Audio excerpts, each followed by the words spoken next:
Citizen U presents UFO, where you find out.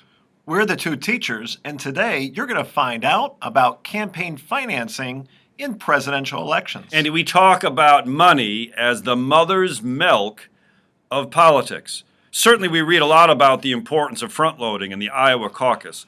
We're reading about polls incessantly being taken in New Hampshire. Who's going to win? But Andy, if you don't win that first primary, the money primary, you're going to have a hard time winning the presidential nomination. Dan, this is one of your more interesting metaphors, but I suppose you're saying that money in politics is nutritious, it's normal, and it's really needed if you're going to be a successful campaign. Well, just think about all the types of milk that we have now. It used to be whole milk, 2%, then there came 1%. Now we can go skim. Oh, there's almond milk. Even for lactose intolerant folks, there's a kind of tastes like milk. Likewise, in politics, many different forms of money. So complicated, Dan. So complicated. Very complicated. Let's just try to do this real quickly. Hard money versus soft money. Andy? Hard money is money that an individual can give to a candidate's campaign.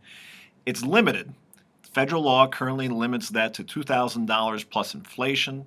That means up to $2,700 in campaign 2016 for each election. So a primary election plus a general election means you or I could give a campaign up to $5,400 in hard money. Andy, that doesn't sound like a whole lot, but we know how important that hard money is. It goes directly to the candidate, which means the candidate has the power to choose how that money is spent.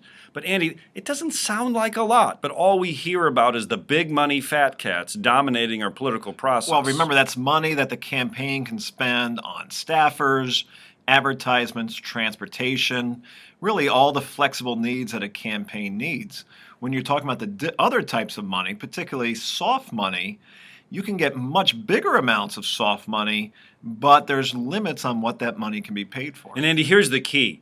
The key difference between hard money and soft money: hard money goes directly to the candidate in his or her campaign. Soft money is spent by others outside of the campaign, outside of the candidate, not in cahoots with the candidate, not in coordination with the campaign.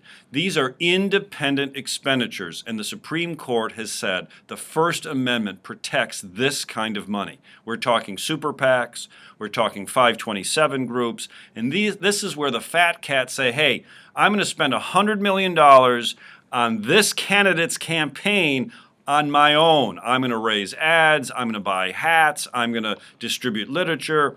Andy, this is where the big money is. Right, and remember, soft money, the old type of soft money, that technically doesn't exist anymore. That was money that was given to political parties to spend on behalf of spreading the message about candidates. The new loophole that's opened up that people take advantage of, the fat cats, are these super PACs, the 527s, where, like you've said, Dan, you can give an unlimited amount of money to a group that wants to spread the message about a candidate, but that super PAC money cannot be spent directly on that candidate's campaign. Andy, money in politics is a whole lot like drinking milk. You chug that big glass and it gives you a bit of a bellyache. A lot of bellyaching on campaign finance these days because big money is finding its way in even when we pass those laws to try to limit its influence. Welcome to UFO, where you find out. We're the two teachers, and today you found out about campaign financing in presidential elections. No fancy words. No fancy suits. Plain talk about issues you need to know. Just in time.